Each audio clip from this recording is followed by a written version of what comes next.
इस्लाम दहशत गर्दी का मजहब नहीं है। वाह। कुरान दहशत गर्दी की किताब नहीं है और मुसलमान दहशत गर्द कौम नहीं है। इस पैगाम को आपको आम करना है। हो गया मोबाइल का काम, हो गया। अरे जवान, अभी जमाल भाई बोले कि 12 बजे के बाद किससे बात होती है? उसी से होती है ना, उसी से होती है। हम भी कभी कभी करते हैं, मगर अपनी बेटी से करते हैं। अभी इस उम्र में दूसरे से क्या बात करेंगे रे भाई?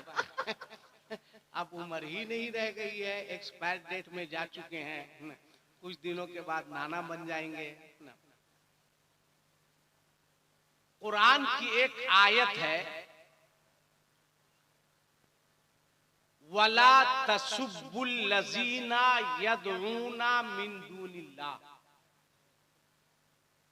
फयसुब्बुल्लाह अदवम बगैर इल्म।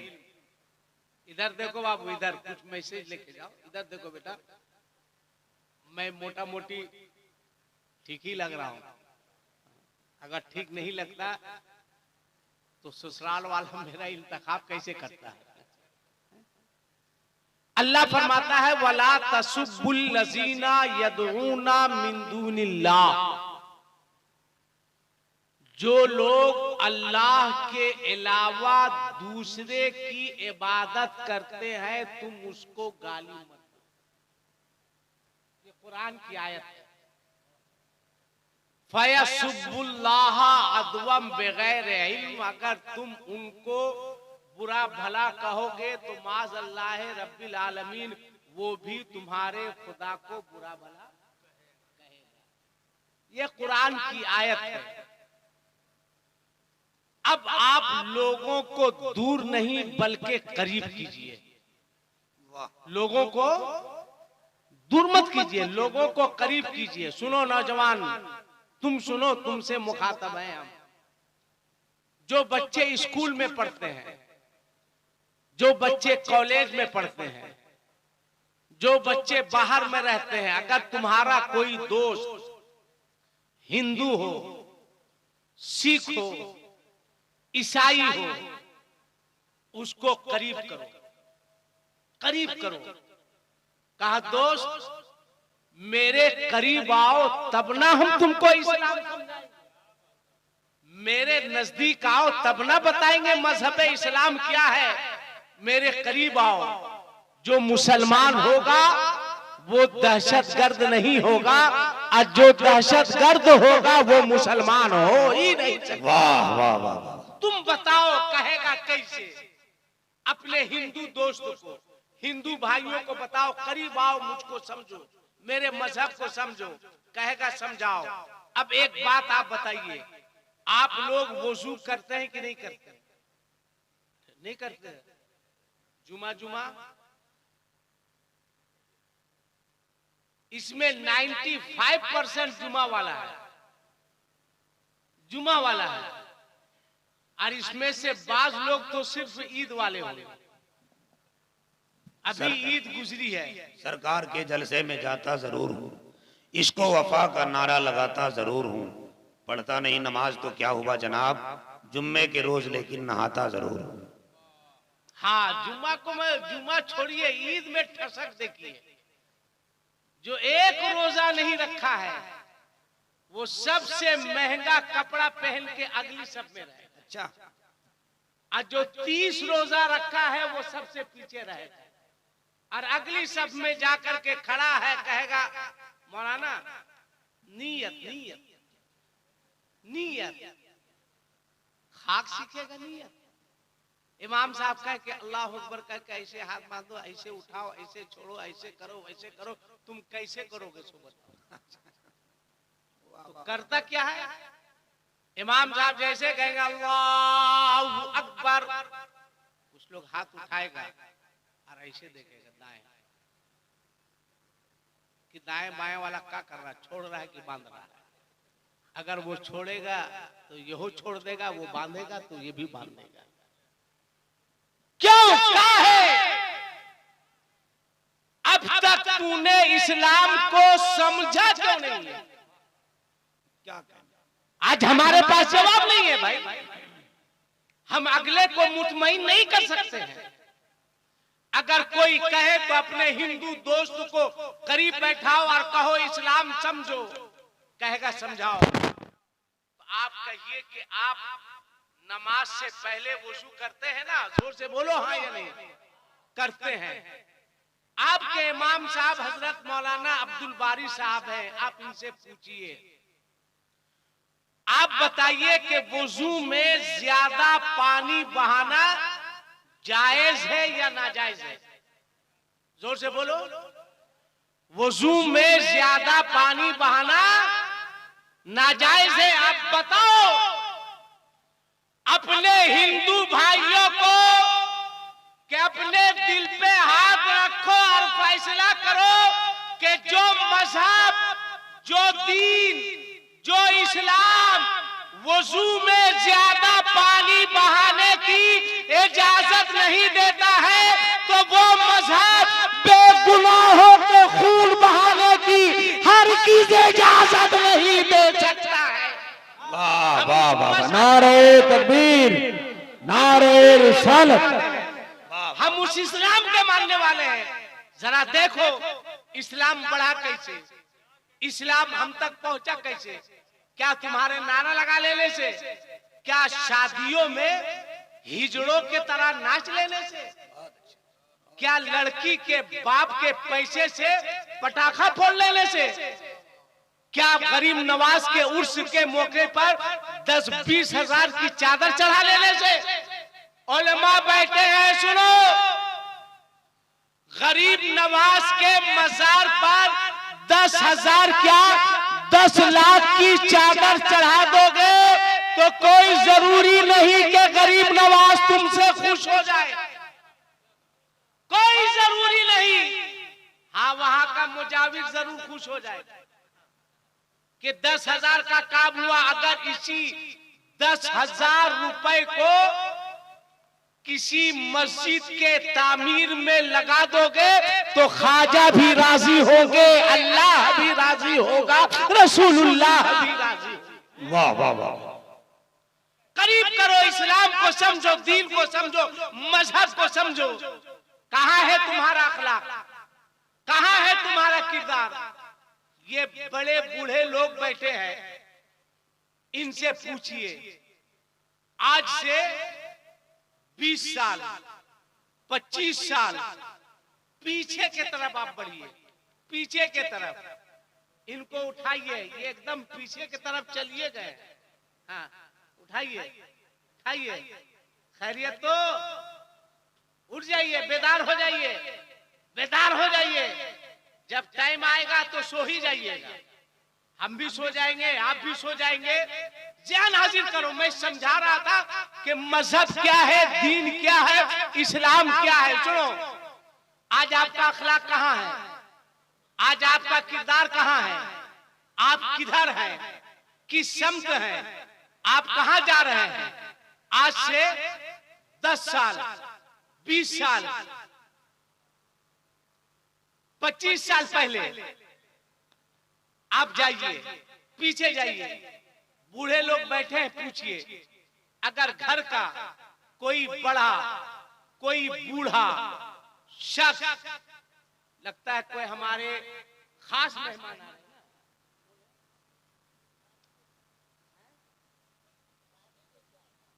अच्छा, आइए, आपका इस्तकबाल है, खुश आमदेद है, और हिंदी में क्या कहते हैं? अभिनंदन।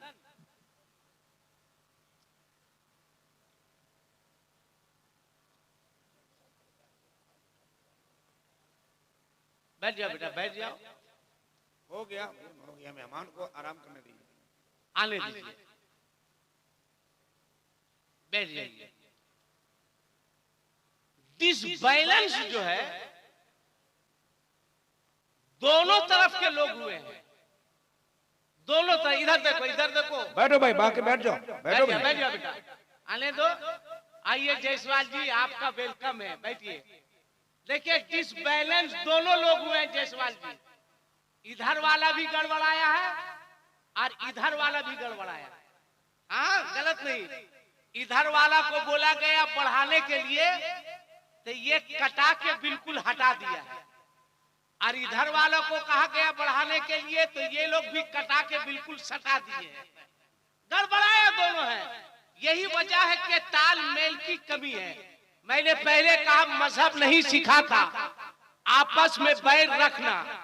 हिंदी है, हम वतन है, हिंदुस्तान हमारा, कसम खुदा की। इस्लाम अपने मुल्क हिंदुस्तान के लिए जितनी कुर्बानियां उलमाए कराम ने दी है उतनी कुर्बानी किसी ने नहीं दी है। आप तारीख पढ़िए तो हिंदुस्तान की आजादी में ये उलमा बैठे हैं ना, ये मौलाना लोग बैठे हैं ना, इनकी कुर्बानी देखिए। आपने सुना होगा जब अंग्रेज राज कर रहा था तो अल्लामा फजल हक खैराबादी ने, सुनो मुसलमान किसको कहते हैं, फजल हक खैराबादी ने जिहाद का फतवा दिया था। किसके खिलाफ दिया था? अंग्रेजों के खिलाफ दिया था। ऐलान किया था, ऐ लोगों ये अंग्रेज तन के गोरे हैं, मन के काले हैं, इसे अपने भारत से निकालो, इसे अपने मुल्क से भगाओ, इसे भारत आजाद करवाओ। तब अल्लामा फजल हक खैराबादी को अंग्रेजों ने गिरफ्तार कर लिया। गिरफ्तार करके पूछा था, ए फजल हक खैराबादी ये जिहाद का फतवा हम लोगों के खिलाफ क्या आपने दिया है? आपने मुस्कुराया, आप फरमाया कि मैंने दिया है। कहा आप ही ने कहा है कि अंग्रेज को भारत से भगाओ? कहा हमने कहा भारत से भगाओ। कहा इसका अंजाम पता है? कहा मुसलमान अंजाम की फिक्र नहीं करता है, मुसलमान अंजाम की फिक्र नहीं करता है। कहे फजल हक खैराबादी जिहाद का फतवा वापस ले लो। कहा नहीं लेंगे। कहा ले लो। कहा नहीं लेंगे। कहा ले लो ना, तुम्हें गवर्नर बना दिया जाएगा। कहा ले लो ना, तुम्हें दौलत से नवाज दिया जाएगा। कहा जिहाद का फतवा वापस ले लो ना, तुम्हें सोने से तौल दिया जाएगा। तब फजल हक खैराबादी ने कहा था, ऐ लोगों तुम्हें पता नहीं कि फजल हक खैराबादी मदरसे का स्टूडेंट है। अब मदरसा वो जगह है जहां वतन से दहशत की तालीम नहीं दी जाती है, वतन से मोहब्बत का पैगाम दिया जाता है, मोहब्बत का दर्श दिया जाता है। याद रखना, तुम मुझे पहचानता नहीं, फजल हक खैराबादी एक मुसलमान है और एक मुसलमान फांसी के फंदे को चूम सकता है मगर अपने वतन से कभी गद्दारी नहीं कर सकता, अपने वतन का कभी गद्दार नहीं। नारे तकबीर, जरा बुलंद आवाज से नारे तकबीर, नारे रिसालत, ताजदारे मदीना कौन कौन? सुनो सुनिए जायसवाल जी, हमारे जो पीर बुजुर्ग लोग हैं उनके यहाँ जो मांगने जाता था तो इधर वाले को भी दिया जाता था और इधर वाले को भी दिया जाता था, दोनों को दिया जाता था। ये गया इसको दे दिया, ये गया इसको दे दिया। आप कहिएगा कहाँ लिखा है? तो आप पानीपत कहाँ है? अमेरिका में। जोर से बोलो कहाँ है?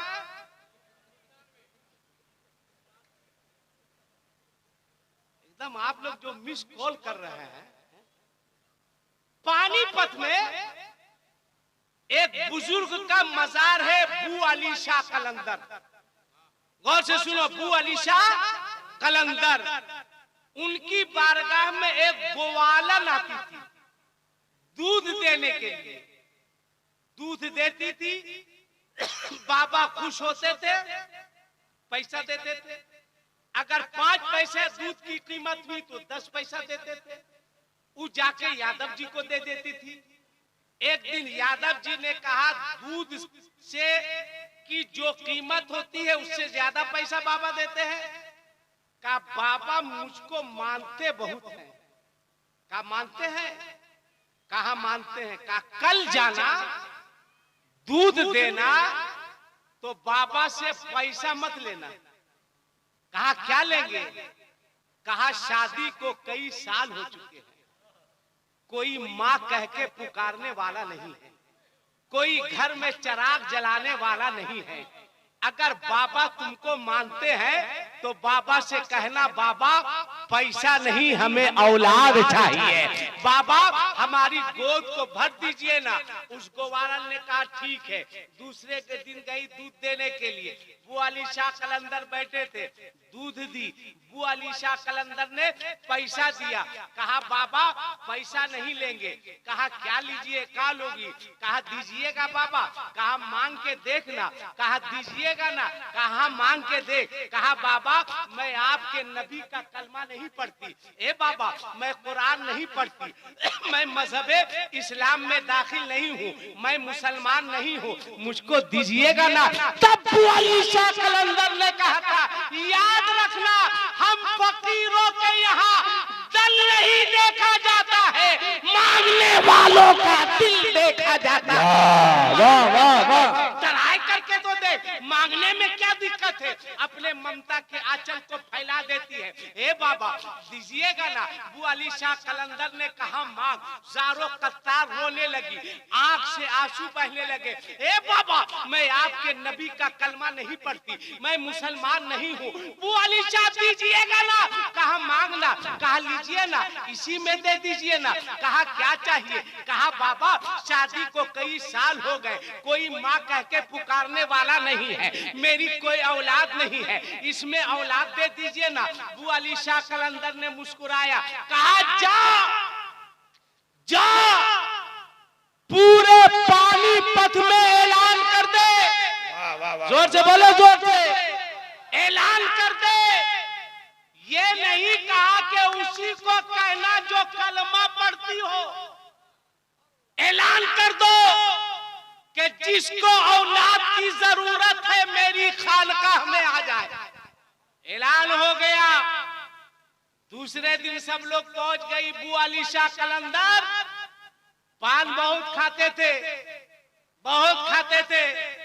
आपने फरमाया कि सब औरतें आ गई। कहां आ गई? आपने पान की पिरकी, जिसको खखार बोलते हैं, निकाला और उस ग्वालन को दिया। अब फरमाया कि इसको तमाम औरतों में तकसीम कर दो, बांट दो। वो बांट दी। बुआ अली शाह कलंदर ने कहा कि सब लोग खा लो। तमाम औरतें खा ली। आई गई बात खत्म हो गई। कुछ दिनों के बाद रब्बे कायनात ने फजल फरमाया, तमाम औरतें हमल से हो गई। तमाम औरतों के पेट में बच्चा पलने लगा। 9 महीना की तकमील के बाद तमाम औरतों ने बच्चे को जन्म दिया। तमाम औरतें इकट्ठा हुई, बुआ अली शाह कलंदर की बारगाह में आई। आपने निगाह उठाई, कहा बात क्या है? उस ग्वालन ने कहा, हे बाबा आपकी दुआ की बरकत से हमारे घर में बच्चे हुए हैं, सबकी गोद भर गई। हम लोग आपका शुक्रिया अदा करने आए हैं। आपकी निगाह पड़ी एक खातून पर, एक औरत पर। कहा तेरी गोद खाली क्यों है? तेरी गोद में बच्चा क्यों नहीं है? वो रोने लगी।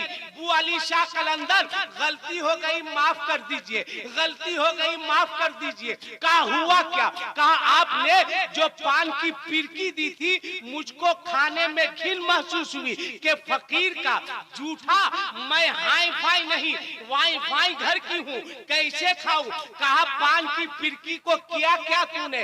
कहा फला जगह, फला पत्थर के नीचे मैंने रख दी है। बुआ अली शाह कलंदर ने फरमाया, वो जगह याद है? हाँ बाबा याद है। कहा वो पत्थर याद है? कहा बाबा पत्थर याद है। कहा जा।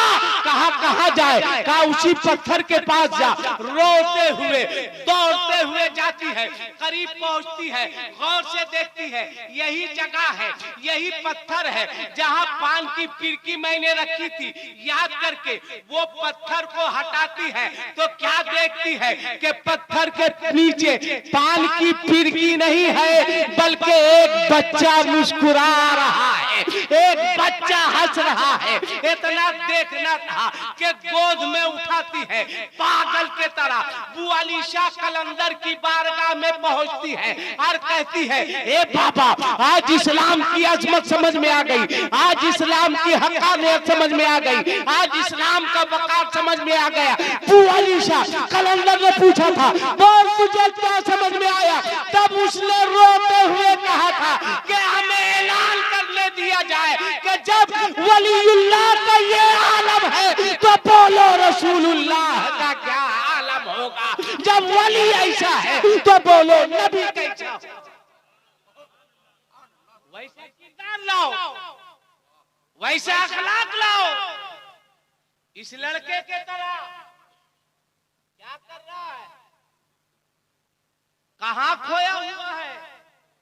इधर देखो, इधर घूमो। शादी हुई तुम्हारी? अरे बोलो ना, हुई कि नहीं? शादी नहीं हुई, इसी फिक्र में है कि शादी होगी तो लड़की वाला से कितना लेंगे? 1 लाख की 2 लाख। चलता है कि नहीं? इधर चलता है, बोलो भाई, चलता है कि नहीं? पूरा चलता है जम के। लड़का तो लेता है, उससे ज्यादा लड़का का बाप भीख मंगा हो गया। हंसो मत, एहसास करो। कहां है अदब? बहुत अच्छा। बूढ़े लोग हैं, पूछिए आज से 25 साल 30 साल पीछे जाइए, अगर कोई बड़ा बूढ़ा बाप, चचा, दादा घर के बाहर दरवाजे पर बैठा है तो सामने से किसी नौजवान को गुजरने की हिम्मत नहीं होती। बहुत अच्छा। क्या बोलिए, गलत बोल रहे हैं? नहीं होती थी। घूम के जाता था, अब्बा बैठे हैं, चचा बैठे हैं, दादा बैठे हैं, नाना बैठे हैं, और आज चचा कुर्सी पर बैठा है और वहीं पे भतीजा खैनी ठोक रहा है। बोलो हो रहा है कि नहीं? और चचा भी इतना पढ़ा लिखा कि भतीजा से कह रहा है, बेटा थोड़ा बढ़ा के। किसने